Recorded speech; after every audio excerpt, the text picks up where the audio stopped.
mwenda zake Albert Kingo na Mary Katumi.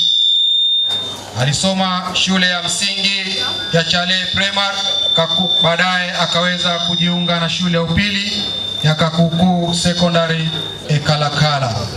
Baadaye akaweza kujiunga na seminari ya St. Mary's Molo.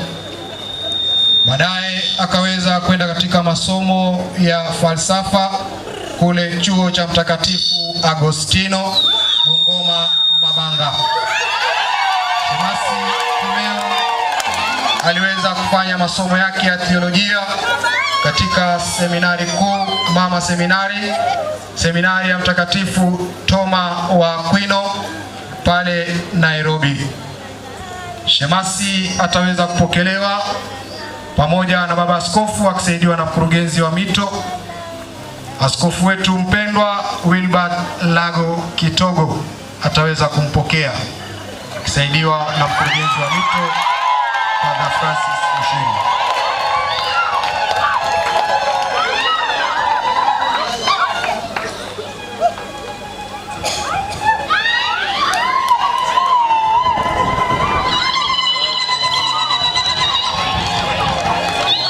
Shemasi John Muhia. Nipo.